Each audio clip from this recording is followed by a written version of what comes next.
You're a monster.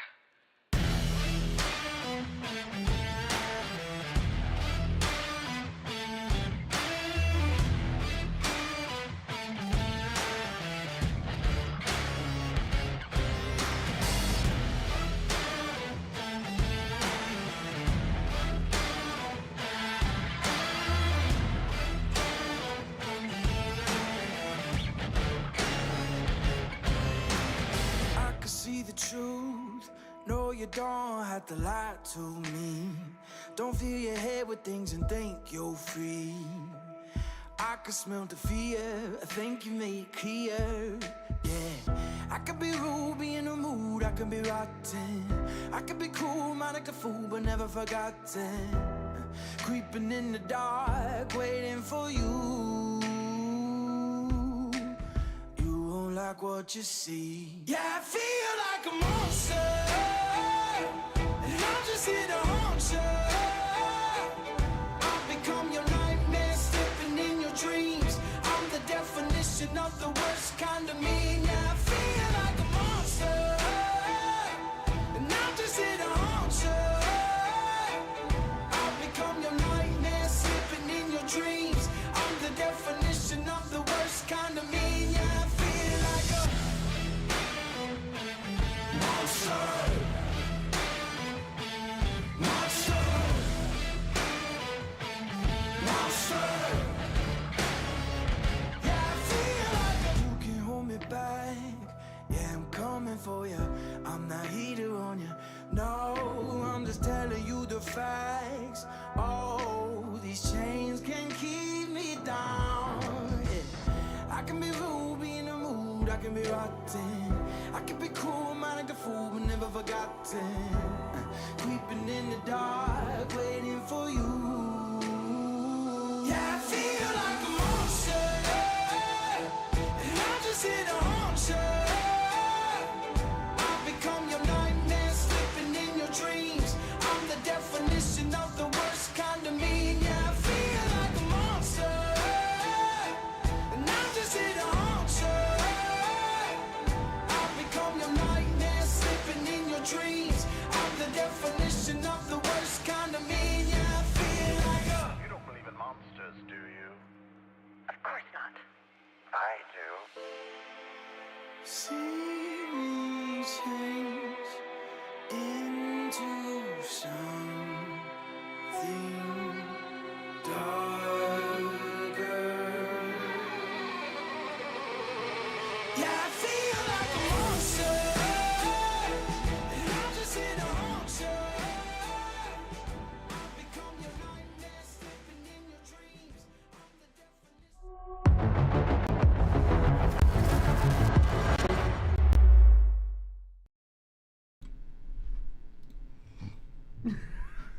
Don't even Dude. start with me, dude. What up, yo? What yo, up? Yo. Dude, you make a half a second mistake, and this guy's on you, man.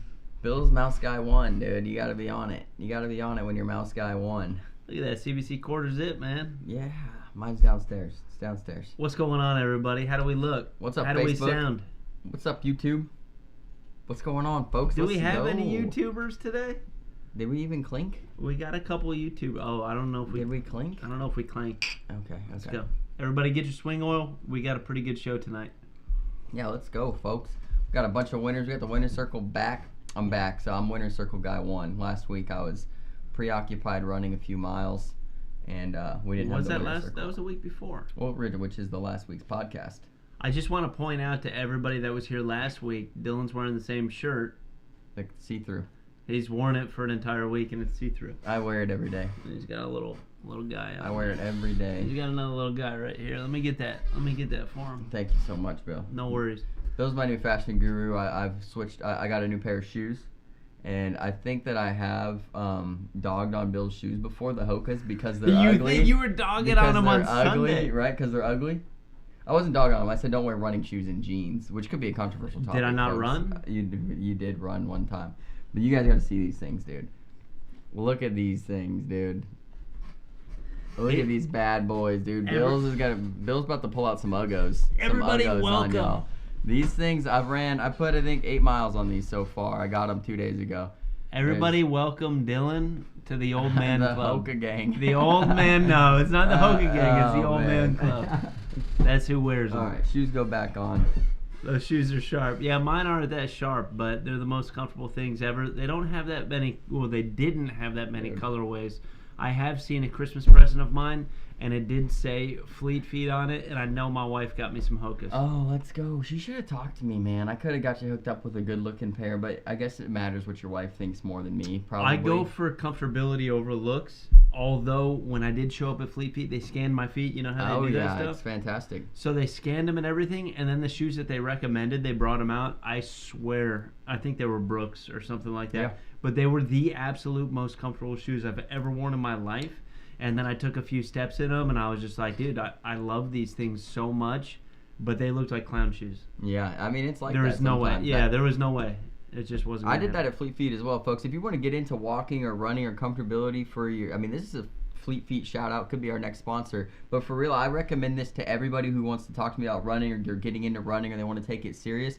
Go to a Fleet Feet or anywhere where they scan your feet. You know, they have you walk and like they get like the measurements of your foot and all this stuff, and then they pair you up with some shoes, man. And it's fantastic. I have Brooks as well, Dustin. Yeah. I have Brooks, Saucony, and Hoka now. I'm kind of going through all of the different big shoe companies to find what is best for me, because as much as you guys see me run, I am technically a newer runner, less than a year running seriously. So trying to figure out what's Seriously, best. you ran in the Army, though. I mean, right, but that's kind of like, you didn't care about your shoes you that had much, to run dude. in the Yeah, Army. you're just It is freaking run or else. That's when they gave you shoes when you first started. Oh, what size is your foot? Here you go. You know what I mean? You ran in those things till the sole fell off and your platoon sergeant, smoked you, and then you had to go buy new shoes on your no paycheck, Bro, I got some freaking fans in here. Look at this. Good throwing last weekend, Bill. Thank you, Kayla. I appreciate that. Jay Longwell. Bill was killing it last week. I appreciate that, man. Bill Bryce King in here. We won't talk about it, man. We won't talk about it, but I was throwing fire, dude. Let's go.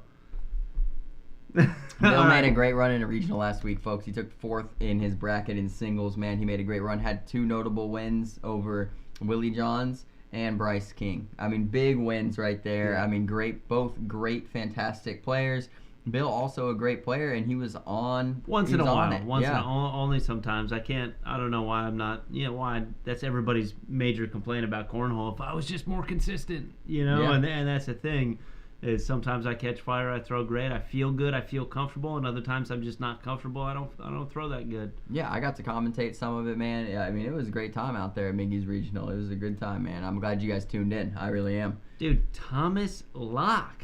Tommy. What's going on, Tommy What's up, boy? brother? Good to see you, man. Good to see you. Dustin, thanks, man. I appreciate it, dude. It was rough, man, but I had a very good time.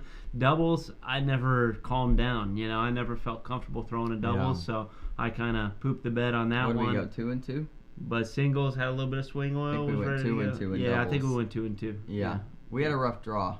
We had to play an out bracket game, I believe, and then but it was a good time. And then we played. I forget who we played second. It was somebody good, and I can't remember who it was. Yeah, and that was at Miggy Boards tournament. Miggy Boards Cornhole, Trenton. Good venue. It was a good venue. Yeah, a lot of seating. All right, folks, let's get into it. Boom, first Winner one. Circle.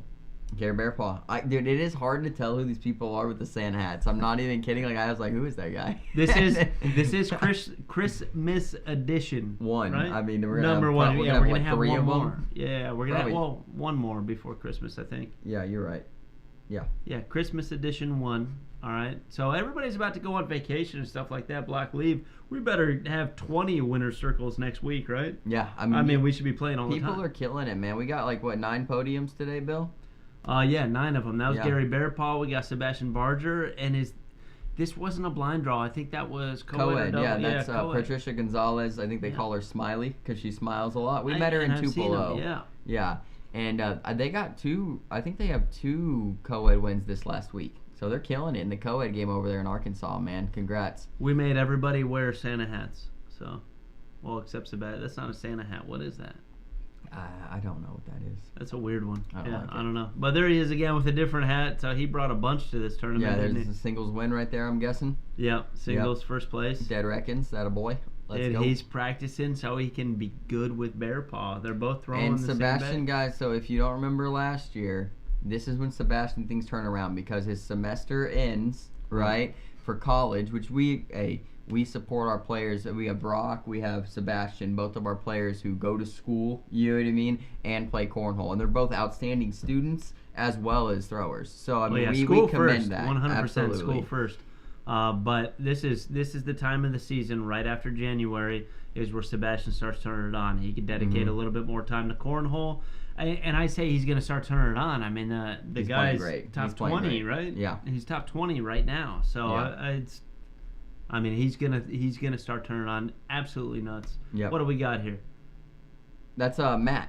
I forget his last name. Let me get his last name. But he's throwing Phoenixes, man. He's around the same areas like Jacob Coleman. They're all friends. We met them in Tupelo, and they bought some bags from us. And like this guy's like, thank you for finally. That's where he got those. Yeah, because we've only sold 2 sets of those orange to gray Phoenixes. Right. So I knew. Yeah. They were similar to customs there. Ron saying, love my new carbon bags, man. I'm happy you do, brother. Those are a hot bag, man. A lot of people like those. Where is this guy, dude? How do I forget people's names so fast? I had it before the podcast. I get up. Matt Hilton. Yeah. Matt Hilton. Okay. All right. Matt Hilton. Yes, sir. Congrats, brother. Scotty Ball. Scotty Ball is back, baby. Scotty Ball had some business to deal with these last month or so, maybe 2 months. And he's back, and he's on the podium. Immediately back on the podium, man. Scotty Ball throwing. I think those are impacts right there. And that's with his partner, Tony Fiddler, who literally this night that he won with Scotty and Blind Draw, ordered a set of impacts through Scotty. And, we were making them right now. Oh, that's freaking awesome. Oh, okay. That's where those come from. Yeah, hey, they're sick, awesome. too, folks. There's some custom, some red and black impacts. They are clean, son. I literally just sublimated them like an hour ago. Yeah, they're I should have shown the graphic of them. Yeah, they're nice. All right, next one up here.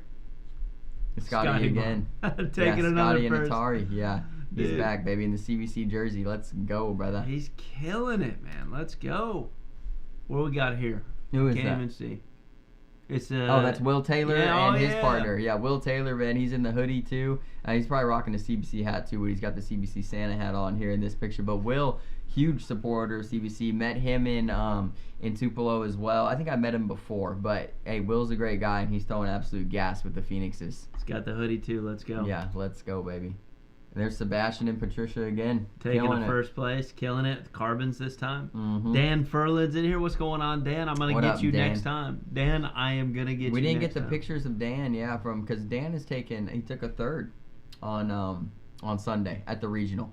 Yeah, and Dan played for the King seat, man. Dan was absolutely on fire. Yeah. His loss to Austin Thomason and then Martina Bell, a couple of absolutely fantastic players in our area. Austin Thomason, arguably one of the best in the world. I also played Austin Thomason, folks. He beat me 21-3. It was not good. So that's kind of funny. I took a fourth. I lost to Dan and Martina only.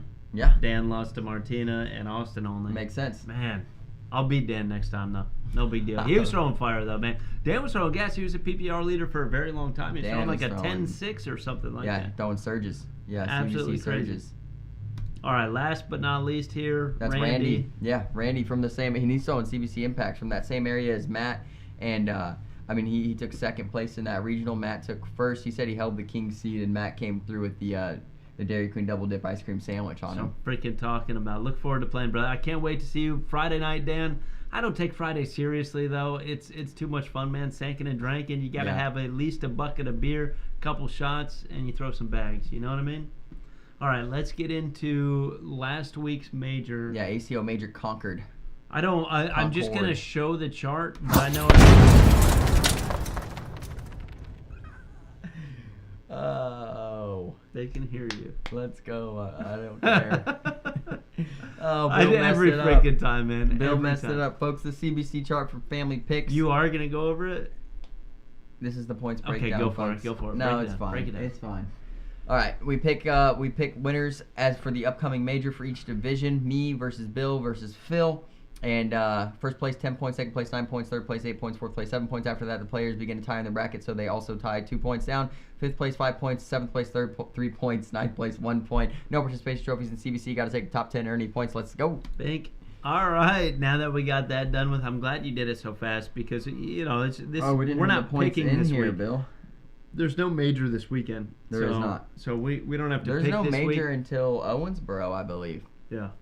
craziness. Yeah, everybody gets a couple week break here before we got to go back. They've been doing double majors and things like that, and now it's no majors for 2 weeks. Yeah.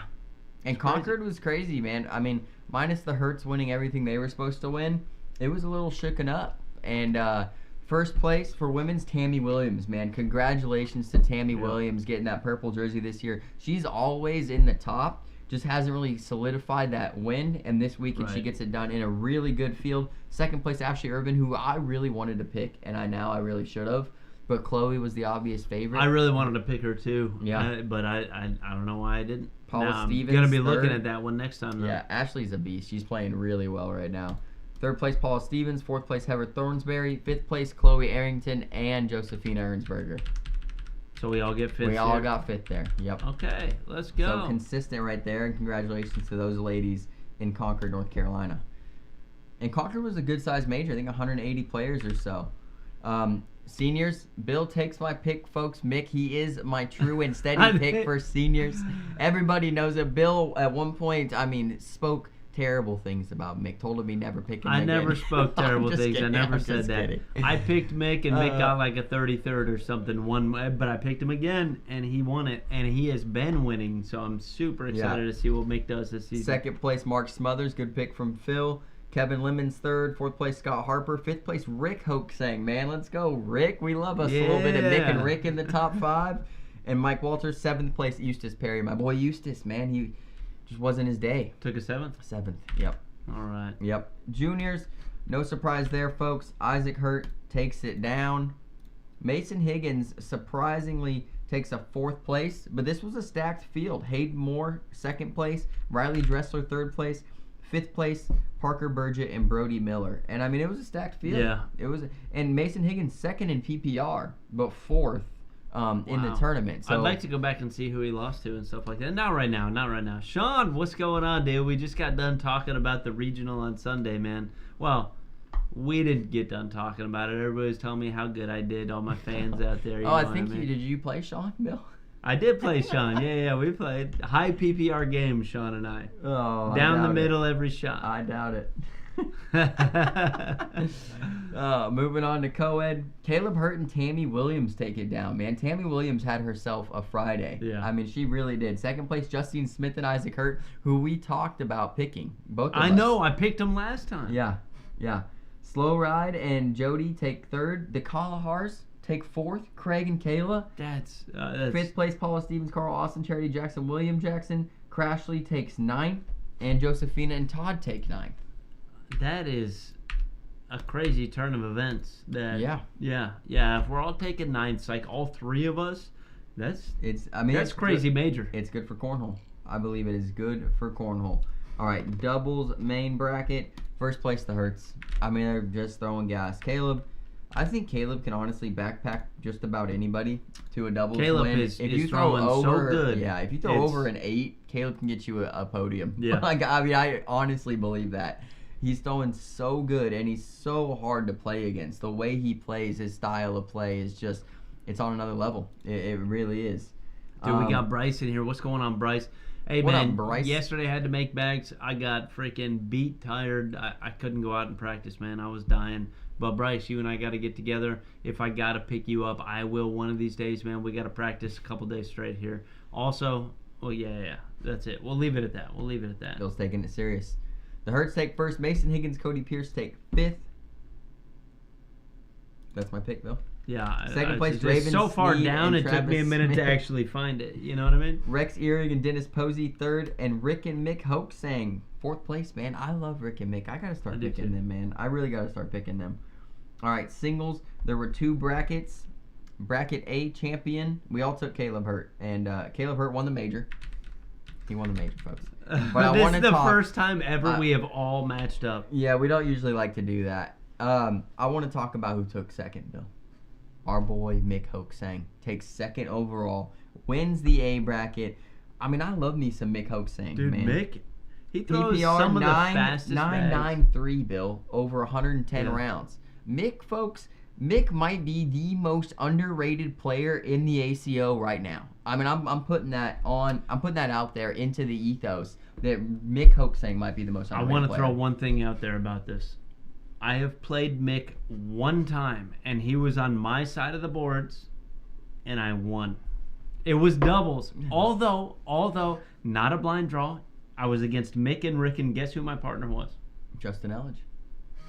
I knew it. And we won. That is a good win. I mean, come on. That's a tombstone. That's a win. notch in the belt. That is tombstone. Bill's freaking... always looking for the tombstones. I am looking for the tombstones, man. I am. Love those guys. Only play... Rick beat me the other day. But Mick, he hasn't gotten me yet. No big deal. All right, I got to find our passion picks here, Bill. Who do I have? Parker Burgett takes 7th place. Let's go, What? Parker. Nice, man. Right in Phil's was Trey Howard. I'm going to find him. It looks like he's not in the A bracket, so I got to go to the B bracket. In the B bracket. I don't know if it's TRE, TRAY, TRA. There's a Y. There's a Y? Dude, TRA. Matt Arseneau takes 3rd, Bill. I told Big you. weekend for you. I told you. And Trey Howard takes 7th. We had a great weekend for passions.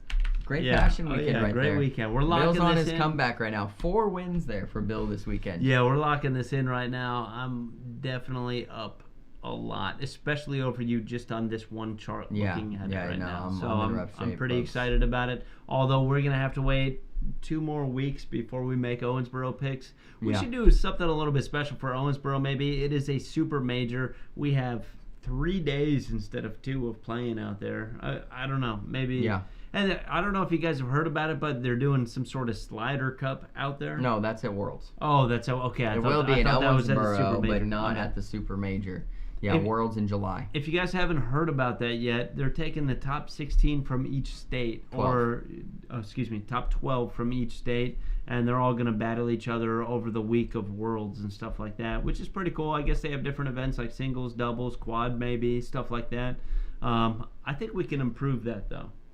Yeah, I mean, we could talk about that today. Yeah, I think we can improve that with different types of teams. You know, maybe bad companies pick teams. Maybe it's something like that to where that might benefit some people we know.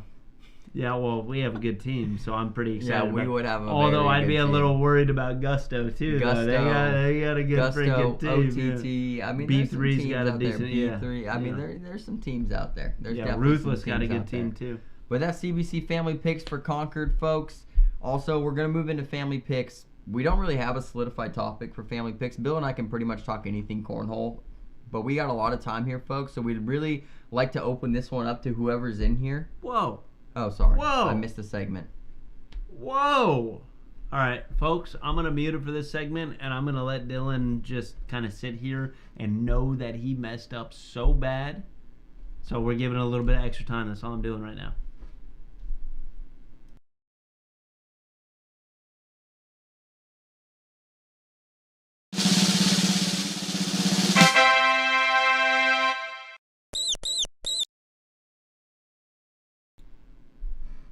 All right, Dylan is out of timeout. I'm already fired up, folks. We got Harcrow's Travel Hacks, folks. We'd like to give these in advance, and now that we're ahead of it, right? Way we can ahead of do this to actually help you guys out if you're looking for a lower budget, yet I'm not going to say high quality. I'm not going to say high quality, but the best quality, bang for the buck. Best bang for the buck. Don't mix it up. Best bang for the buck. You ready? Yeah. I don't know if this is the best bang for the buck. I don't agree with Harcrow on this one. Okay. I did not go out and do research to be able to find other places, but I did see the list and I did see the prices of places. So let's just look at this for a minute. Hampton Inn in Owensboro for the Super Major.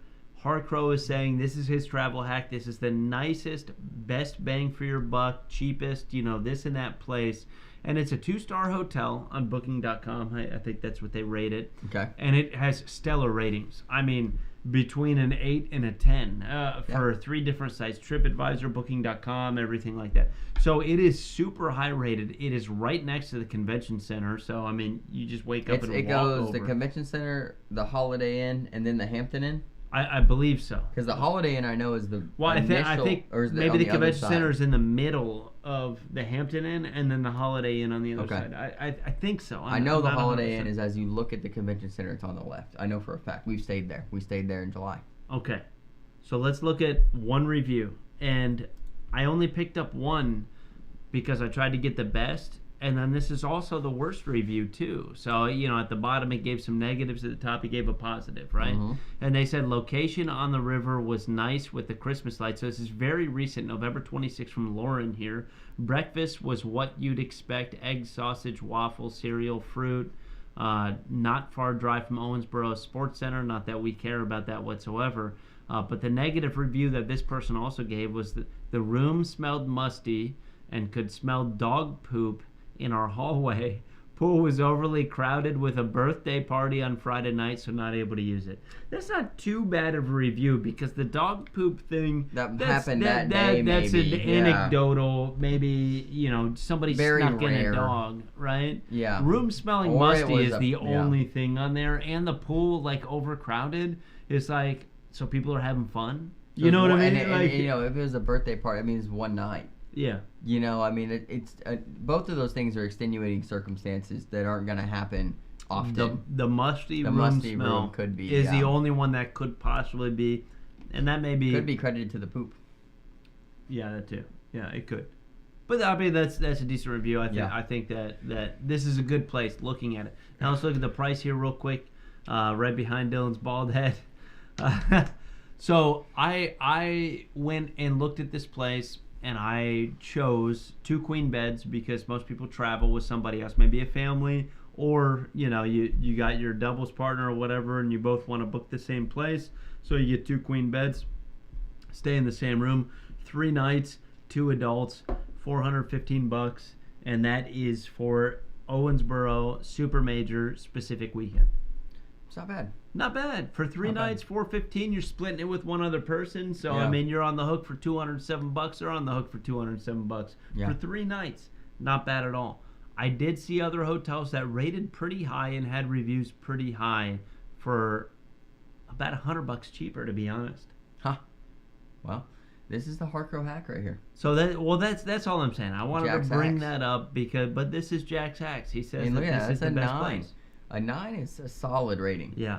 Yeah, the location. Oh, yeah. Wonderful 9 for the overall reviews. 480 views or so, I believe, is what that says when I took this picture here anyway. So, no, it's definitely a solid choice. Absolutely, folks. And I mean, I also recommend the Holiday Inn. It's right next door if you can get in there. Also a great spot. And then we obviously recommend Dee's Diner, folks, for a food spot. I'm telling Food you. spot, yeah. We're you gonna guys come want up. to see CBC? We're gonna do a special next week Okay, on the alright. food spot.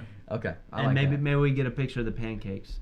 Oh, we got a great picture with the pancakes. Mhm. We got a great picture with the pancakes. All right, let's get into what everybody's waiting for here. I'm gonna go muted again, so don't say anything during this point. Okay, you ready?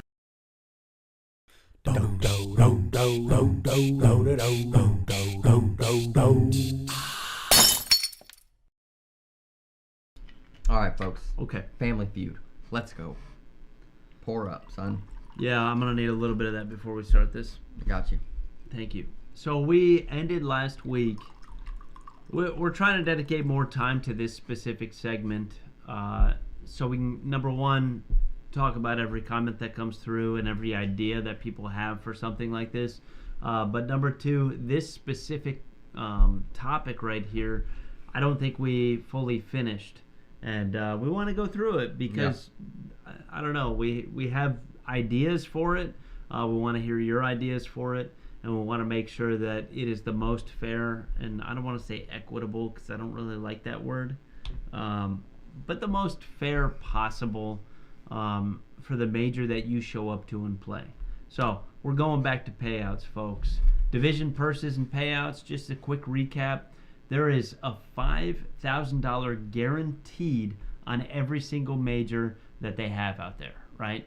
And the issue is why this is a controversial topic is because some majors have fewer people than other ones. And when I say fewer, I mean some may have 4, 5, 6 singles brackets, and then other ones may have only one single bracket, but the payout is the exact same. We at least know the payout is exactly the same for the overall winner.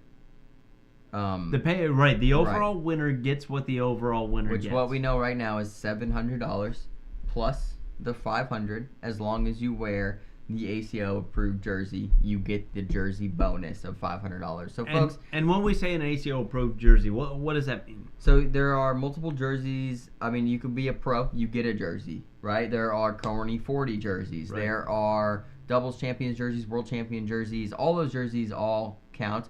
Also, one you can purchase as a player. If you're a player, like what we talk about is players that are underrated, like let's say a Matt Arsenault, right, who's not a pro, but the guy has the capability to win a major, right? Yeah. I recommend to him to buy an ACO player jersey because this is lifetime something you can purchase. Well, lifetime member, you have to purchase lifetime membership, which I believe is $1,000, or get the ACO tattoo, right? And then you get it for life, right? So I mean, it's not a terrible deal, but at the same time, the player jersey I think is $60 to $80 or something like that. And if you win, you get the $500 bonus right there. Now I know why people get the ACO tattoos. It's $1,000 to be. I believe so. Okay. Don't quote me on that. Yeah. I don't want to. I heard that from somebody else like a year or two ago. Okay. That's what. We'd have to look into that. That may be bad info. We don't know. It could be bad info, guys. That's what comes from me. But a tattoo, what does it have to be, about 1 inch? I don't know what the standard is for the tattoo. Does it matter where it is?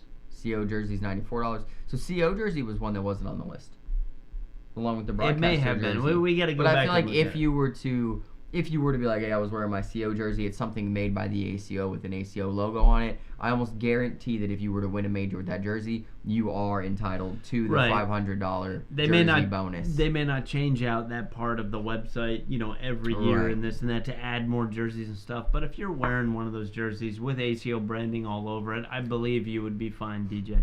I think that's the point of it, right? Yeah. The ACO branding on your jersey made by the ACO, and you are good to go. That's what I would go with. That's opinion from us, although we have pretty good relationships with Frank Finn and everybody, and we're pretty sure that they would honor something like that, even if the website wasn't updated that day or that second or whatever it may be. Yeah. So anyway, we got the 5K guaranteed.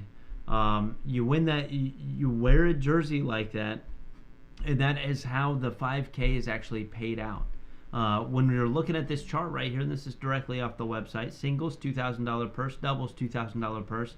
That only equals $4,000, right? And every other tournament, they actually pay out 50% of the buy-in. I believe is the absolute correct. Women, seniors, co-ed 50%, and then big blind draw 50%, and now they added quads. And I believe that's 50% also. It is, it's right which there. Is super fair for being able to, play at those tournaments.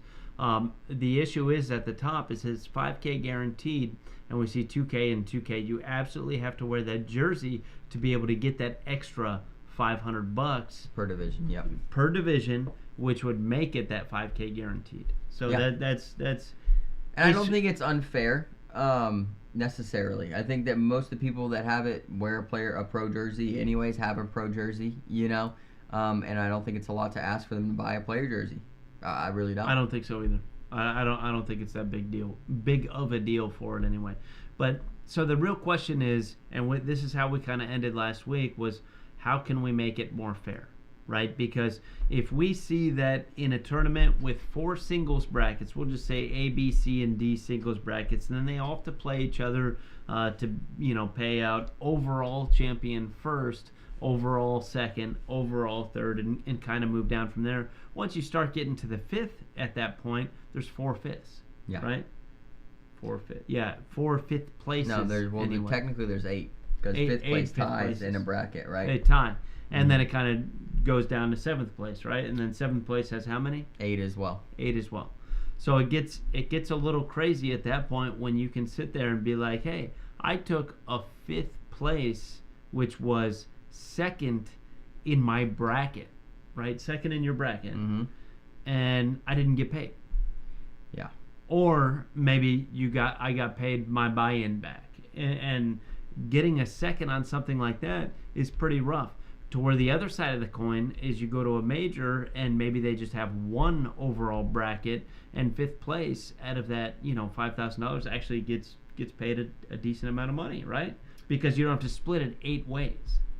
Right. I mean, it's just there's got to be something to go with. So the reason the brackets started getting split, folks, the brackets used to be split, but if you took second in your bracket, you were getting 5th place points because that's how it shook out because you're technically 5th overall. 5th overall, right? So, I mean, But what we're saying, they fixed those points because people were like, okay, why would I even go to a big tournament? Because, I mean, to earn points here is, 4 times harder, at least, right? If there's 4 different brackets, right, to earn the same amount of points. So they fixed that to where each bracket's points reflect for that major. So if you take second in your bracket, it's second place points. But the payouts have not reflected, right? We're seeing the same payout margin, but not per bracket throughout the whole tournament. So what we're seeing right now, folks, is in the small majors, they pay out through 5th place. I'm fairly positive with this, right? They may One pay bracket. farther, we don't know. Let's say 7th. Let's say 7th. That's eight players. We'll speculate. That's 7th. 8 players. Let's say it's 8 players, because then we know that if they're paying out first and second for every bracket of a 4-person bracket, that means they're paying 8 spots again. Right. So, but we're looking at $80 to take second in your bracket is the same as if you were to take 7th at a 1 bracket major. Right. That And would be that's the the same. biggest issue, because in a major that has 4 brackets, you have to split that 8 ways. Right. Whatever the payout for 5th place is, you have to split 8 ways. Well, 4 ways. You were right when you were talking earlier. Oh, it's 4 excuse me. ways, Okay, 'cause 4 4 ways. brackets, 4 4 ways. second places, 4 fifths. You were right. You're at a major with 1 bracket, and you get 4 times the money for winning that. So let's talk about the arguments here, right? We all identify this could be an issue, right? Because you could say that I don't know, on its face, you would think that, oh man, I'm going to a tournament that has 360 people that played singles, or I'm going to a tournament that had, I don't know, 40 people that played singles. Well, if I go to this one, I'm going to win a ton of money if I get 5th. If I go to this one, it's probably not worth my time to travel that far to win it. But Right. since that 5K is guaranteed at both of those tournaments, that's not the case. You may win more money at one with a smaller amount of people. So what is the best argument that I can possibly come up with for why we do it that way, or why the ACO does it that way? I say we, but I mean the ACO. You mean we as in cornhole, right? We as in that's what you cornhole, mean, right? yeah. Right, and that is Because what I you mean. as a player and you haven't been a tournament director, but you've been alongside multiple tournament directors at least a regional level. You know what I Right. mean? So you're very aware of the ins and outs of how things work, what they cost, the time that goes into them, and those kind of things. So you have a decent knowledge base of what might be best. So the best argument, and folks, if you have a better one, please put it in chat. I've been thinking about this for a little while, trying to really come up with an argument. Like, if I were to put myself in the ACO shoes, what is my argument to say that this is okay, right? My argument would be, we're trying to build new places. At the beginning of the year, we have to guarantee something to show up to a place, right? We have no idea we're going to pay for these venues. We have no idea we're going to pay for any of this. And this kind of goes to show, like, you know, maybe we can't guarantee 5,000 here and 10,000 here and this and that. So we decided to do 5,000 for every single one except the super major, to be able to grow other places. Because when they see a bigger payout for maybe a smaller tournament, more people are going to show up to that tournament. Right? That's my best argument, is to grow the sport, we would have to guarantee something out there. And I think guaranteeing something is great. I really do. I absolutely hate the idea of just saying, well, we're going to pay 50% of however many people show up. Because that doesn't get pull people there. You see the advertising and stuff like that. But what do you do to help know. incentivize your larger tournaments, right? To where the players, the effort that you're putting in to placing reflects in the amount you're getting in prize, right? Because that's the argument, right? Is the amount of effort that A player is putting in at a 400-person tournament versus B player who's playing at a 27-person tournament, right? The effort for first place is astronomically different, right? Well, yeah. And so that's where people, like, what do we do in a workplace? The more effort you put in, the more you get paid, right? Or you work and work and work, and usually, right, that you are rewarded with something higher than the lowest level if you are a harder worker and put in more effort. That's what we see in life. So how do we make that happen in the cornhole world? Is there a number where, hey, if we hit this number, at a tournament, right, we're able to take 10% of the payout and push it towards the top 8, whatever we're paying out, right? The top 5, the top whatever. Or do we pay deeper into the brackets, right? I mean, these are all the things I'm trying to think about. This is something that can happen, and I played poker for a very long time, right? And I'm gonna give an analogy for poker on how this may be able to work. If you go out a poker website, this is before 2011, I think, Black Friday. If anybody else played poker, I know some of you guys did. Todd, you probably did. Anyway, before Black Friday, 2011, I think it was April or whatever, anybody in the U.S. could go on a poker website and play poker. They had tournaments that were guaranteed certain prize pools. So let's say there was a $1 tournament, $5,000 guaranteed. If you didn't bust that number to be able to get to $5,000 in that tournament, they still guaranteed it. But if you busted that number, every extra person, that guaranteed money, it went up and it went up and it went up. You may play a $1 $5,000 guaranteed tournament, $1 buy-in. Yeah. And it may be $15,000 because of rebuys and things like that people could do to be able to get there. But they figured out a formula where there was a specific number that you got to before they started paying. Okay, every other entry over, I don't know, 75 people is an extra $13 to that guaranteed pot, which gets distributed by that certain percentage or whatever it is, right? So that is a possible thing. It's happened in poker. I like that. I mean, I just think there has to be an incentive when you work harder. I mean, this is just how I operate. I mean, this is what I think is right, what I think is the most fair for the players. Right. Todd, read Todd's message here. Yeah, so Todd's talking about the new Slider Cup, which we talked about. 12 teams per state will compete. Up to 32 teams is what was announced on the taco. So, and then I don't know what the winner gets. Todd saying, I'm really not feeling a new Slider Cup payout. Email I got said taking top 32 states, which I'd be surprised if there were 32 states to compile 12-person teams, but let's say there is, right? 32 states, $1,200 per team is what he's saying. Times 32 states is $38,400, right? Only paying out 50%, which is $19,200. ACO making off this tournament. Am I looking at this wrong? I mean, if those are the numbers, you're not looking at it wrong, Todd. But every other division that's not singles and doubles pays out 50%. And nobody has an issue with women's, seniors, blind draw, quads, right? This is a similar tournament. Right. $1,200, $100 per player is a little high. I mean, me looking at that on its face, right? So anything in Worlds is $100. I would say it depends on how many games are you getting. Not just how many games, but how many. It's a great point. How many games you're getting, but the structure of it, right? I didn't go there and watch the entire structure of it. I know a portion of it is singles, a portion maybe doubles, maybe quad. A certain amount of players play singles, a certain amount of doubles teams. I think a co-ed team or two. I'd have to look into this really thoroughly. We just looked at it right before the stream, folks, and we didn't even really pay attention to Arkansas either, although we love the Bargers and the Garners and everything. It's not like we didn't watch the structure of it. We saw the winners, you know what I mean? That was our people. That was the Garners and the Bargers and stuff. So we'll have to look into that a little more. But if you're paying $100 as a player and you're guaranteed something like 5 games, guaranteed even if you lose them all, $20 a game to play something at Worlds with a team is a pretty good deal. In my opinion. I mean, we look most likely you're going to get a jersey.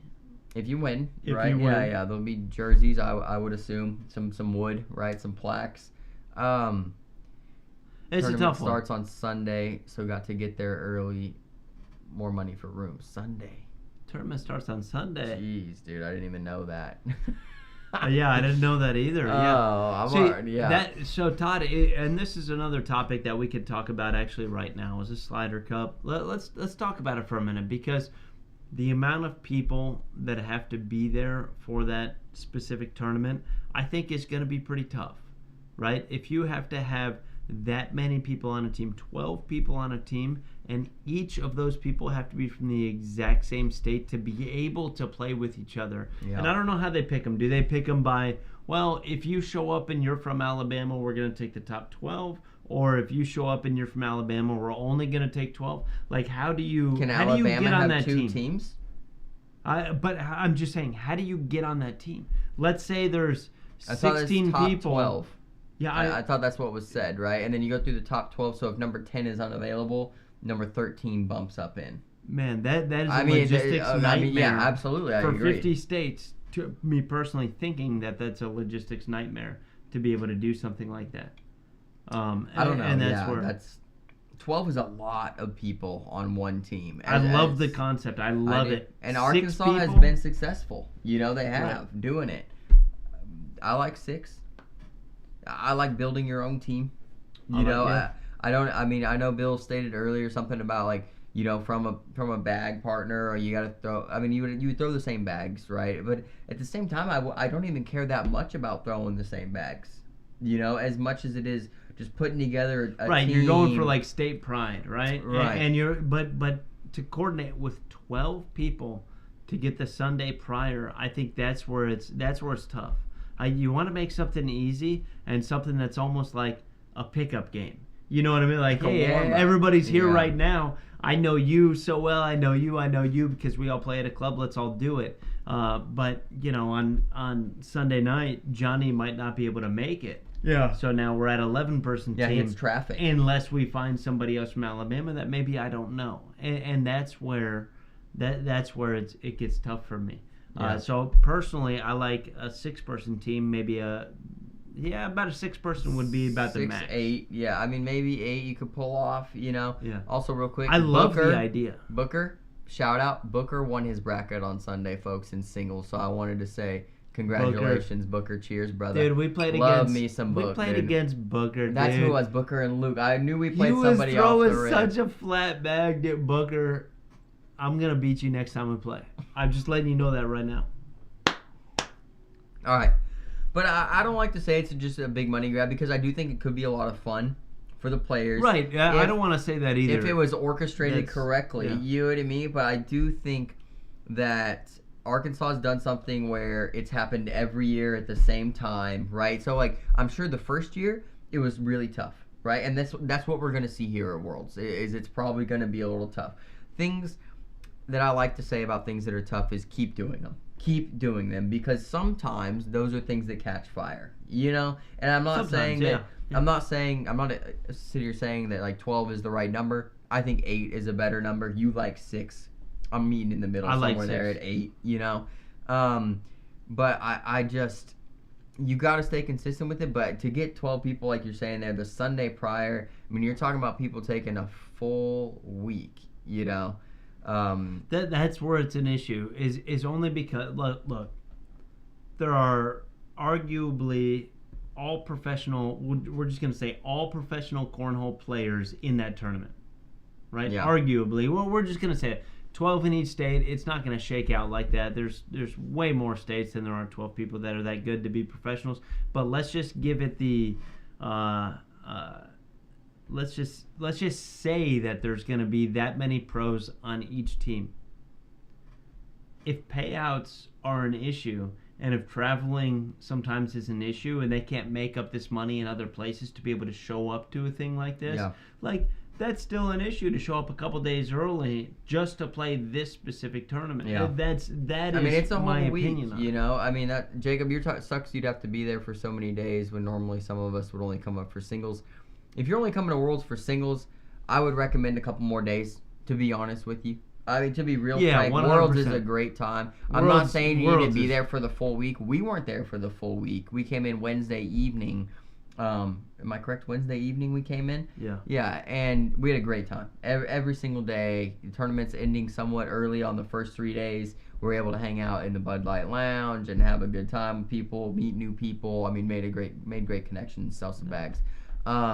But I do agree. I mean, Sunday, There's no way we do that. I can't take a full week off work. I already know that for a fact. You know. Yeah, I don't know if I'm gonna even be able to do it, but I'd love to be able to stream something like Right. that. Well, I want to go through a couple of these comments. Number one, I want to start out with Craig Irvin. Great run, Bill. I was pulling for you. Thank you, man. I saw Craig you was in the chat pulling for me, dude. Craig was in the chat. I appreciate that, brother. Someday I'm gonna get it all together, dude, and you and I, we can play doubles. I'll ask you when I'm ready. Okay. I'll ask you when I'm ready. Bill has so many doubles partners in the queue, Craig. I'm not kidding. Anybody he talks to, is someday me and you, we're running doubles. Everybody he sees Craig, that throws you over and a me. 9 PPR, he goes, someday me and you, we're running doubles. And I'm not kidding. Stop. He's got a queue. He doesn't even know who's in the list anymore. Dude, stop. Yeah, he's just giving me crap. Okay. I want to get through some of these. I do want to go back to Booker's. Just a big money grab. Booker, look at the screen right now. Women's, seniors, co-ed, big blind draw, and quads, all 50% payout. All of those. This is no different than any of those tournaments, other than you may have way more games in this Slider Cup than what we're seeing here. So if you looked at it on a level like, oh, well, how many games do I get to play for that $100 per person? The Slider Cup is probably going to be a little bit better with that. 50% payout. If we brought that to a couple of the majors this year, a 50% payout may be better than what is currently being paid at some of those bigger majors, as we have seen through this, right? I mean, yeah, look at anything on its face. Let's say 400 players at $40 a piece for singles. You're at 16,000. We don't need to do all the math. I mean, that's just simple math. 16,000, 50% is $8,000 paid out the single. I mean, that's just a basic 400 times 40, 16 cheese. You know what I mean? Half is 8. It's a possibility of this structure of payout 50% only, or we would say only. But you got to recognize, I mean, these guys are setting up a tournament. They're putting 80 sets of boards out there. They're getting people with food. They're getting the venue. They're getting jerseys, trophies. I mean, there are many things that go into this, which I'm sure they're going to do for the Slider Cup also. And that's where, you know, I'm the guy that argues for the ACO. Dylan's the guy that tries to come up with the worst argument against me. And I think that it's probably not that big of a deal for a 50% payout. Like, I don't think it's a money grab to do something like that because of all the extra expenses that they will have to pay. For Owensboro specifically, let's just talk about this for a second. So last year's major at Owensboro, it was roped off to go upstairs. Why? Only a certain portion of the building for what they paid got right, that's right. Open to access, them. Yeah. Right? Worlds, they got the entire building. Yeah. That's got to be a differential in how much you pay. And let's also recognize that renting one of these buildings, let's say you get the whole thing Worlds, you absolutely have to. I agree with what they did there. But let's say you underbook it. You purchase a portion of this building to be able to play just a major at Owensboro, and you get 600 people, and they can't all fit in that freaking place, and you're playing until 2, 3 in the morning and stuff like that. You have to pay extra if you go past midnight in most of these places on the last day and stuff like that. But when we're talking about Owensboro, right, I mean, if we look at Owensboro itself, we know for a fact that city is borderline on its knees for that week. You know what I mean? I mean, to Cornhole, to the 100%, ACO, 100%. for multiple years. For Worlds. Yes. Well, no, I think even for the major in January. Last major in January, the upstairs was but closed. I think that is absolutely absurd. We put 400 players, 500 players in there last year. I mean, it is the amount of business coming there. Why do you think there's an extra day added this year, right? Because you make a good business decision to go, hey, we'll bring people here for another day. I think it was because of Worlds. More players, right.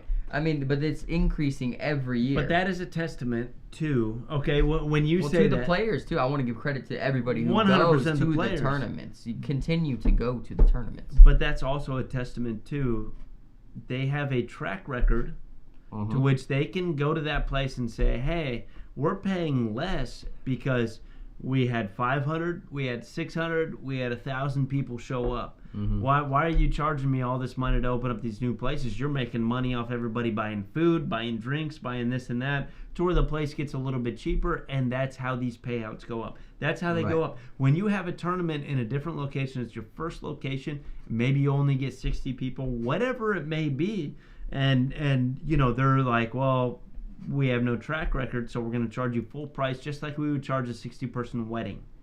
Right. I mean, that's what we're seeing this year at the Owensboro. For the first time ever, we're seeing a double major purse, right? From $5,000 regular purse to a $10,000 purse. Right. How many more locations can we make that happen at? You know what I mean? That obviously means Owensboro has done a great thing for the ACO, for the players. You know what I mean? The money is going well. But we have to continue to do that with the other locations. With the other, right, 100%. So growing these if they're locations. not growing every year, and I'm saying growing by a specific percentage, I would close those other locations down and find a location that was a little bit closer. Yeah. So a big thing that you're talking about here is, like, we have 50 states, right? We'll say 48. We'll say the lower 48, because I don't think we're going to have a major in Alaska. That'd be sick. Yeah, it would be awesome. You know, kind of a one-time deal, but I don't think that major grows every year if you have one in Alaska. So we'll say the lower 48, we have to have 48 majors a year to play one in each state. There are players that have to drive, I don't know, we'll just say 300 to 600 miles to get to one major. Yeah. And then where's the next closest one to that specific player?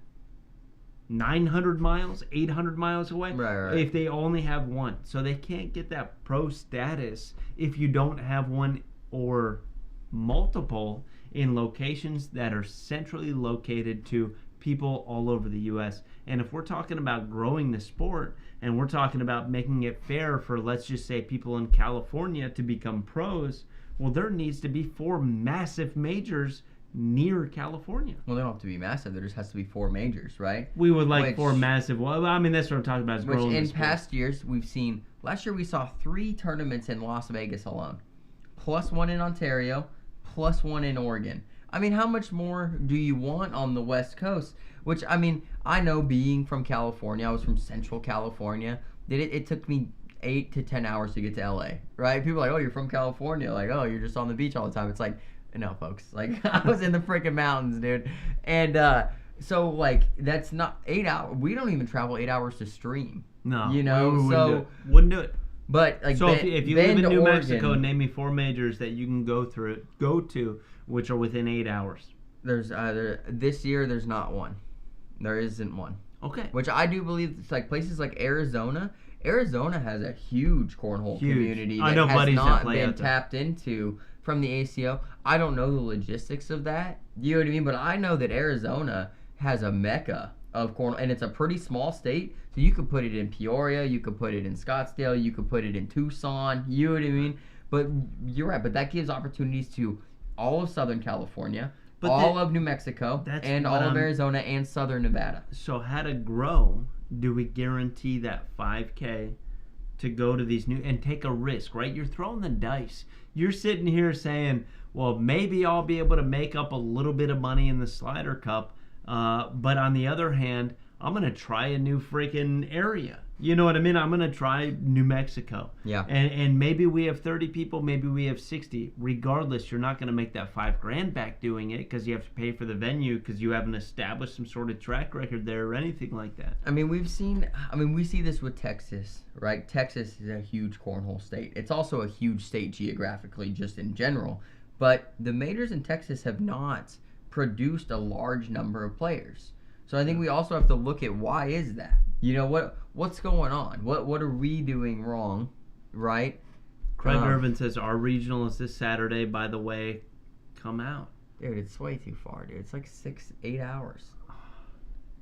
Don't give in to Craig right now. Craig, dude, you and I are about to play doubles in this regional, man. What's going on? Don't give in to Craig right now. All right, my bad. Well, I mean, you have to look at these areas and why are we doing bad, right? I mean, I guess bad is not the right. It is the right word to use if we're just being objective here. You know what I mean? What if the answer is, this is our first year in that location? Okay. Why are you saying, why are we doing bad? Well, I mean, if there's only 50 players coming in for a cornhole tournament, and you know A regional, yeah, Roswell. We just sent them bags, Jack Harcrow. We just sent There's now a Oh yeah, we sent that club bags. They got bags from like three different bag makers or something like that. But great dudes. I forget his name. I always forget people's names when we come on here. I know I want to know his name, but it's okay. But yeah, Roswell bags or something like UFO bag. I remember Group or something that was like awesome. that. Yeah, it's really funny. And he told me that aliens are real. He told me that. But that's the whole thing. If we're trying to grow in every state, you want to make it available to everybody to be able to become a pro or play. That way, when Owensboro happens, there's not 600 people. There's 1,200 freaking people that show up, and they're all ready to play because they all have that chance. You know, and that's where that I don't know. I mean, that's where my argument goes when it's like there's only a 50% payout and they're soaking us. I don't think they're soaking anybody on things like that. Although I don't know. I don't know their financials. I don't know anything about that stuff. I have no freaking clue. I could probably do an Excel spreadsheet and take about a week doing it and figure out close to within 10% of what is made and what is spent. Yeah. I could probably do that. Yeah, Oregon does have a major, Todd. But like I said, I lived in Central California, and Oregon is a solid 8 hours to the border. So Bend is probably 10 hours from where I lived, and I lived in Central California, you know, and it was Central Northern, I guess. You know where it kind of notches at? I'm straight westward from there, in the middle. That's where I was at. But dude, he cut his mustache. I did shave it down. Yeah. It was getting in my mouth, and I couldn't tame it. I need to learn how to tame it. I got some mustache wax. Who's that? Todd, tell me who. What do you mean? They have one ACO membership? In Oregon? He's saying in Oregon they only have one ACO membership, and they're doing a major there for the second year in a row. That's probably what he's arguing here. We know Todd. Todd's the guy. He will find the tournaments that don't make sense. No, that's a great point, though. That is a great point. Oh, he's talking about his mustache. Oh, no. He's been growing it for about 30 years. That's a great point, Todd. Well, this is Todd's argument, is to look at where you're running a major, how many ACO memberships are there, how do we get more there if they're low, and this, I mean, that's a great argument. These are the analytics about it, and you absolutely have to. Yeah. Again, if I were to argue for the ACO, the issue is we have one membership here. How do we grow that place? Is a major the right way? That's actually the real question. If I was the ACO, this is probably what I would be talking about together. Is a major the right way? Is marketing a little bit more in that area for regionals and things like that, or trying to talk to people, get them ready to... that's tough. Like, how do you grow something out of absolutely nothing with no seed? What's the seed to be able to plant there to grow it? JC Sale. Yeah, Chip Garrett says planting a seed.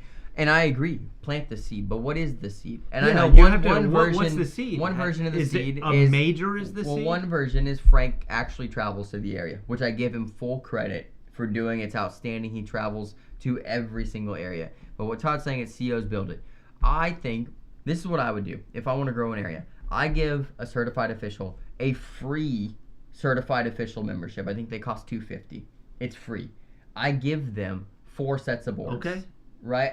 I give them a starter kit. It becomes, and this, I mean, this would be completely confidential of who you give this to and how this works, right? I mean, I would think so, you know, and maybe there has to be something signed and not signed, whatever. But I think this is what you do. You give them an ACO starter kit. If you're going to this area, it goes, hey, I want the ACO in your area. This is what I'm going to give you to make this happen. If you can get your club to X amount of players by X time, I put a major in your state, and I bring XYZ to your city. I will talk to your city organizers, and I will get the sponsorship to make this tournament happen. I think if I was the person to do this, that is what I would do. Absolutely great idea is you incentivize these people to be able to grow their local clubs, and you can track these things. If they play every tournament on Cornhole and things like that, you can track how many players they have showing up, this and that. And you got to say, like, let's say you have 40 people showing up. That means you probably have 120 people in your club, right? Yeah. Because most people can't make it some days, this and that. You probably have 120 in your freaking club about that. And if you're all ACO branded and there's a major that comes out, all 120 are going to, those people are going to show up because it's just like, oh my gosh, this is happening. They're doing something in a serious city 2 hours away from me. And so that is a great. That's what I great would do, idea. and maybe this is something I need to talk to somebody else about. I mean, it literally just came into my head. I mean, in the last few weeks when we've been talking about payouts and growing tournaments, we talk about this week in and week out. Bill and I talk about it while we make bags. I mean, it's all the time. But I have in my hometown in Central California, they play 2 times a week. They have 30 to 50 players, both tournaments during the week.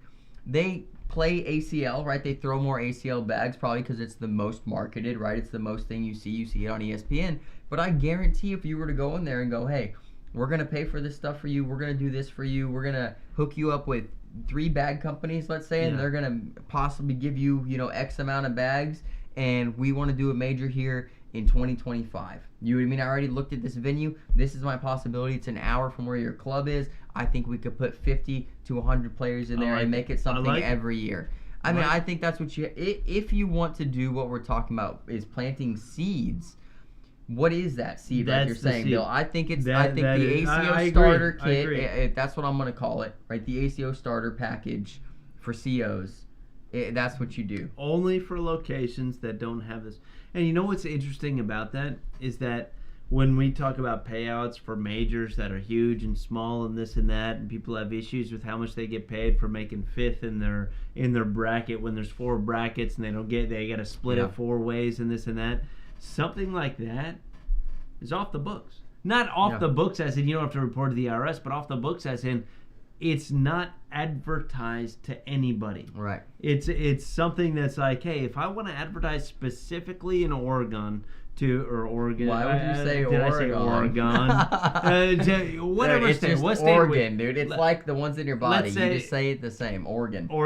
I like that. I like that. Let's just say I wanted to market. You can market specifically to that area and only show what you want to show to that specific area. You could say, hey, we have an ACO starter kit. Call it. If you have a cornhole club, if you're interested in becoming professional, if you're interested in upping your game, contact this number. And then there's a conversation that happens between the ACO and that specific person, right, or those people, and they can say, hey, I got 20 people showing up every week. Well, rather than saying, hey, you know what? On a map, we're not here. Let's put a major here. Maybe we can grow it. Something like that. If you're just throwing darts at this map, saying maybe we should grow it here because we don't have any reach over here, so we're just going to put a major here. That's probably a worse idea than saying, you know what? Let's plant this seed and find somebody that's already running some sort of club.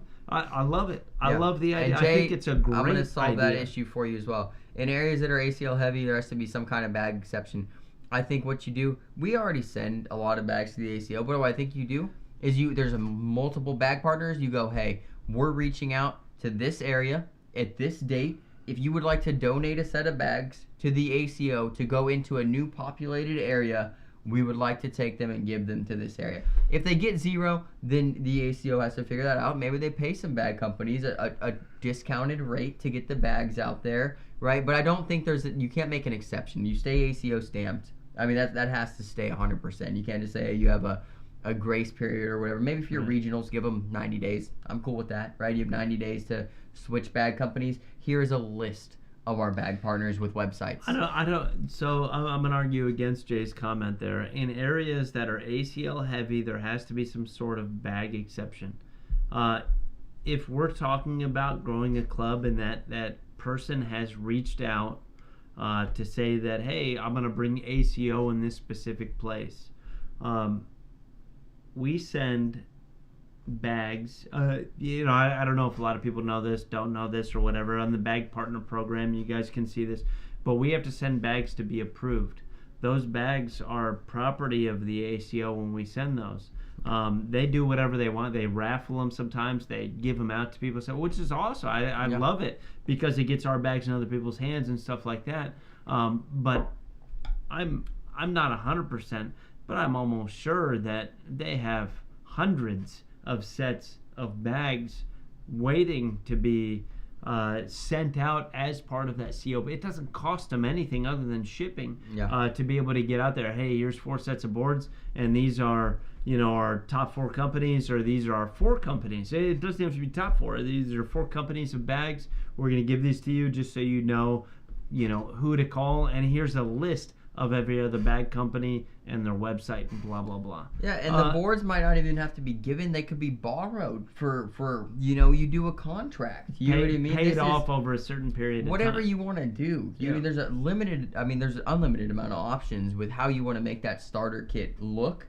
But I think you have to do that if you want to grow these areas and plant this seed that we're talking about, which I fully support, absolutely fully support. Growing the ACO in multiple different locations that we've been trying to do. And I'm not going to say to no avail. I think places are growing. At one point, Tupelo had 60 players. Now it has 260. You know what I mean? So it's working in some places. That's a great It's point. working in some places, absolutely. Other places we've seen 3 years and never made more than 70 players. What's going on there? This is all stuff you have to look at. I don't know what the staff looks like. I don't know. But like I said, if I was to have a solution for growing the sport in these areas that we're calling small majors that everybody likes to dig out and get real flustered about, I think this is the way that you grow those tournaments is you really get yourself involved with those clubs. You find one, you find two, I bet you get away from the 5K guaranteed after something like that too. I bet it ups.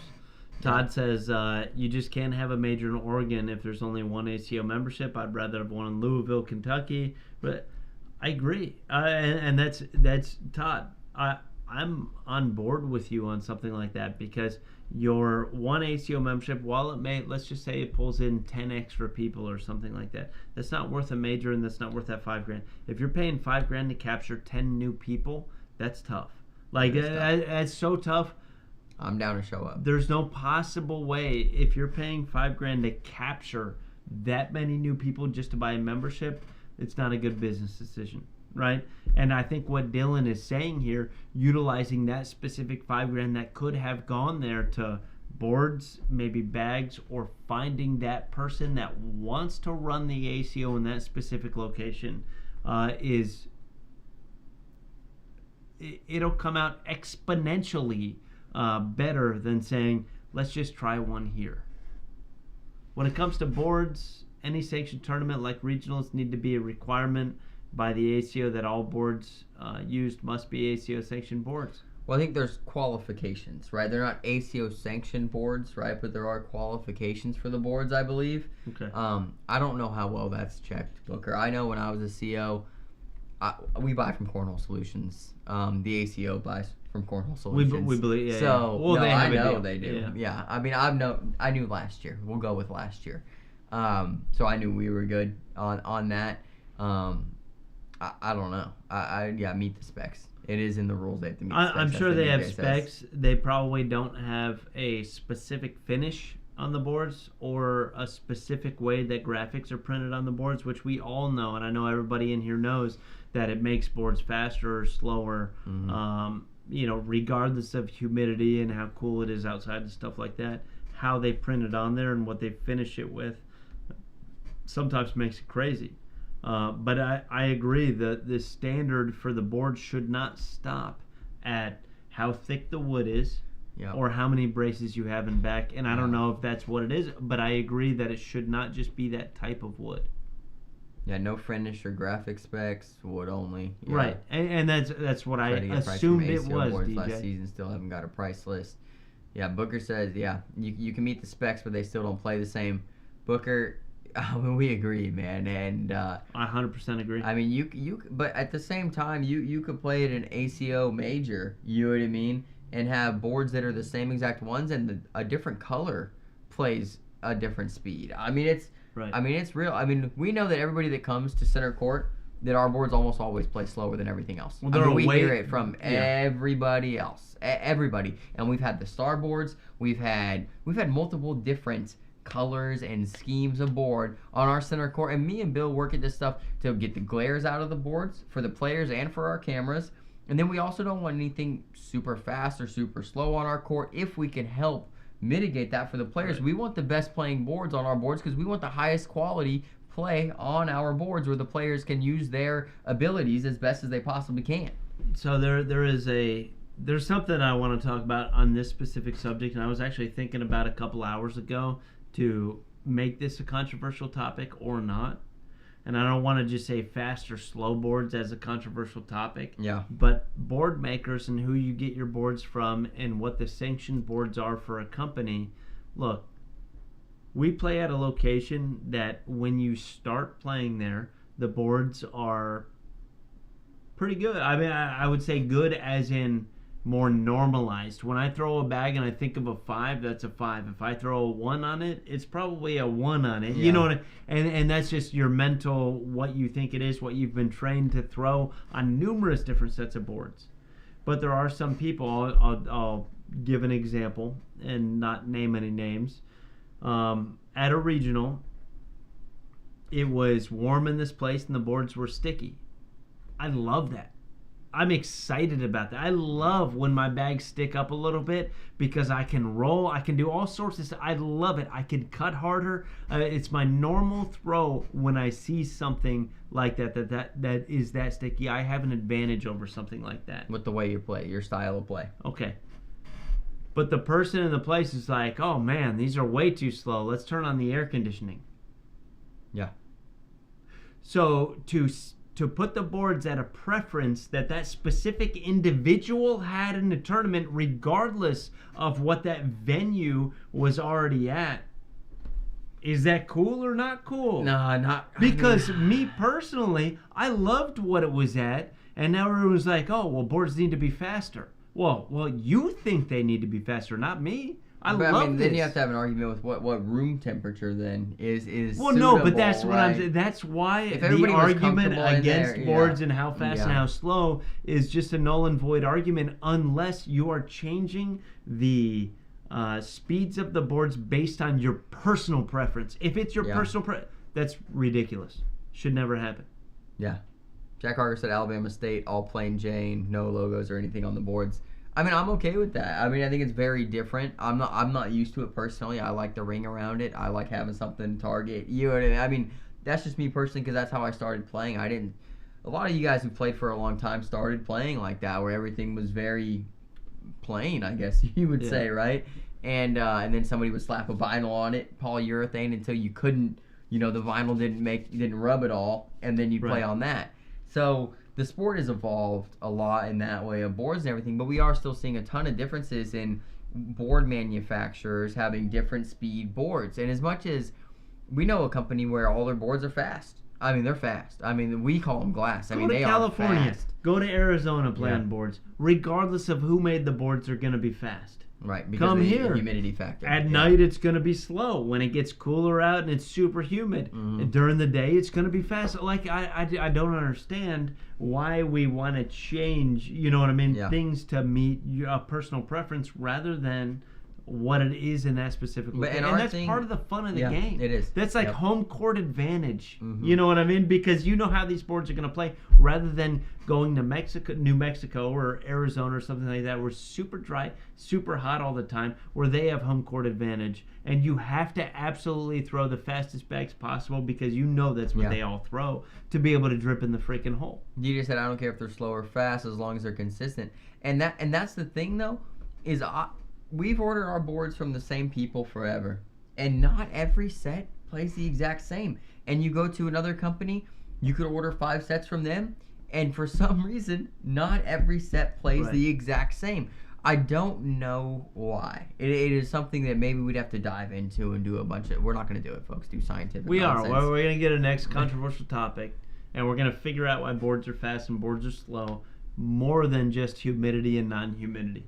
Yeah, I mean... I do think like what Jack's talking about with non-logo boards, I think play faster traditionally. From everything I've experienced, and I'm diving into my realm right now, but anything with a non-logo, right, it's just a finish, it has always played a little bit faster, in my opinion.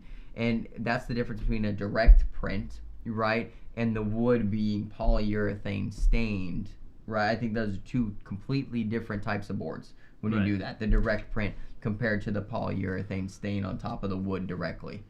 I think you're always going to see a difference there. I've played on boards that I throw a 4-speed bag and it feels like a 10.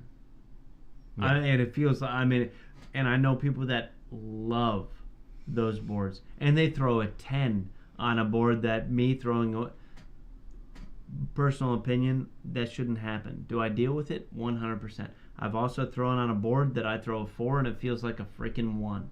Yeah. I love it. But I don't feel bad because I'm usually beating those people that throw the faster and they hang up. No, right? I mean, and this would be a whole other controversial topic, but when you become a carpet player, you have to play to the specificities of the board.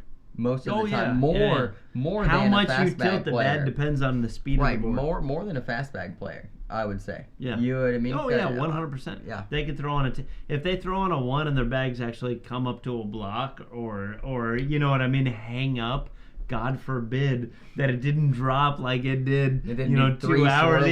Three swirly bowls and fall in. Like, I mean, both people have to adjust to something like that, right? But I would say the carpet player probably has the advantage on something like that. It depends, though. If you have a carpet player who throws, like, let's say Sebastian, where their bag hits and hops almost regardless of the speed of the board, and they take the board almost completely out of play, then you have a whole other level. Though, it'll slide. It might skip and skip over the hole. Yeah. I mean, you're talking about super fast boards. But that happens, and people love those things. Carpet is for casino floors, Jack. Get out of here, Jack. That's funny, though. All right. This is a topic maybe for another time. Yeah, thanks, everybody, for tuning in. We're glad we got some things out there. Yeah. That was a lot of fun. A lot of fun tonight, man. Yeah. To recap, the new hotness is ACO starter kits. If we want to grow the area, man, if somebody's listening from the ACO, I think I've got a good idea there. I really do, Bill. I'm priding myself on that one right there. It's a good idea. Yeah, I think, because I want the areas to grow. We want the areas to grow. All of you in this chat, if you don't want the sport to grow, if you don't want these other areas to grow, then you're in the wrong chat right now. You're in the wrong video, and you're in the wrong sport, realistically. Because if the sport grows, the money grows, we all get more money, more bags. Everything works well, man. You meet more people. If that's all you're out there to do is meet more people, then you should be out there trying to make the sport bigger. That's all you should be trying to do. Anything that we're trying to solve, we say this time and time again, if the sport grows, it helps all of it. Yeah, it solves a lot. I mean, we're going to have new problems when that happens, right? We're always going to have new problems. In Owensboro, me, you, Bill, and Jack are all going to go have a meal. We're all going to dinner. We're all going to have a meal. It's on Jack. Or supper, how Jack would call it. It's on Jack minus the Todd Gammon bill. Minus Todd's. Yeah, Todd, you are separate. 3 on 1, 1 on the I'll pay for Braxton. Just letting you know, man. He's not getting a steak or lobster or anything like that. But all right, folks. Merry Christmas, y'all. We'll see you next week, though, before Christmas. Yeah. And thanks for tuning in, man. This is Faith Family 4 Baggers. We are CBC. Out.